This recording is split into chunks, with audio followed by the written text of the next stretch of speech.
আজকেও চলে আসলাম তোমাদের মাঝে সকাল সকাল মিনি ব্লগ নিয়ে। তোমরা সবাই কি করছো, কেমন আছো? আমিও ভালো আছি। আজকে আমার সাথে ভালোই কাটছে।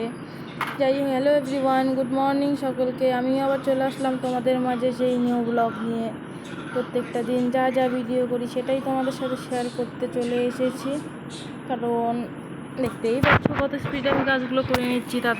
তাড়াতাড়ি করে ঠরে রান্নাবাড়ি করতে হবে, সেই জন্যই অনেক দিন ধরে চুল নিউট্রিয়নি আমি করি না, বাট আজকে করছি। গরমে আমি একদম বিভোর হয়ে যাচ্ছি। এই এক সাইড দিয়ে গরম, আর এক সাইড দিয়ে আমি গামছাটা নিয়ে আছি। এই যে এখন ক্রিম ইউজ করছি। ক্রিম ইউজ করার পর এখন লাগাবো সিঁদুর। এই সিঁদুর লাগাবো। একটুতেই হাসতে যাচ্ছি কারণ প্রচুর গরম, আর স্নান করার সাথে সাথে ঘামতে মানুষটা আমি অর্ধেক হয়ে যাচ্ছি। কি বলবো, আর কিচ্ছু বলার নেই গাইস। এই যে আমার আলমারিটা একটু খুলে দেখাচ্ছি, দেখো কত পেটিং পত্র, তার মধ্যে ব্ল্যাঙ্কেট। আমার শাড়ি বেশি নেই, কারণ বিয়েই হলো কদিন আগে, শাড়িটা সেরকম আমি পরিও না, ইউজ করিও না। যাই হোক, এই যে এই টিপের পাতাটা আমি একদিন কিনেছিলাম, আমার তো ভালোই লাগে। খয়েরি টিপের পাতাটা খুবই সুন্দর, পরলেও ফুটে ওঠে, ভালোই লাগে আমার। মানে ভালো কি বলবো জানি না, ভালো লাগছে আমার।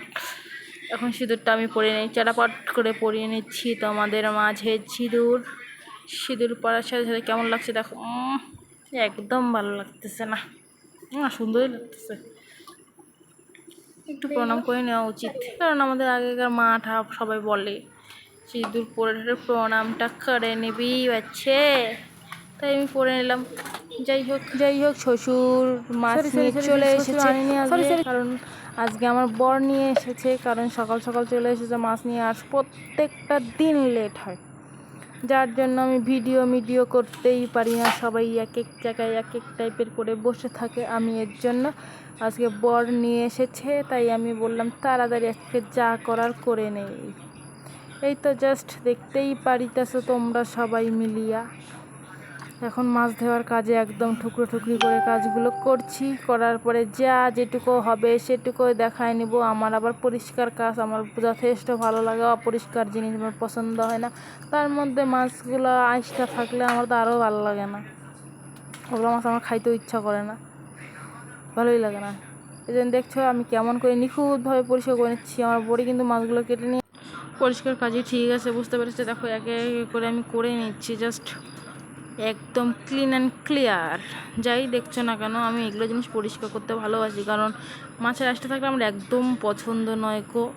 আজকে রান্না করবো কুমড়ো শাকের পাতার ডোগা দিয়ে আর একটা আলু দিয়ে রান্না করিব, কিন্তু আমি পুরো ভিডিওটা তোমাদের সাথে শেয়ার করতে পারবো না, কারণ বহুত লেট হয়ে গেছে। আমি এটুকু করতে করতে শেষ। এই যে আমার একটা ছবি, আমি রান্না করে হাঁপিয়ে গেছি, একটা ছবি তুলে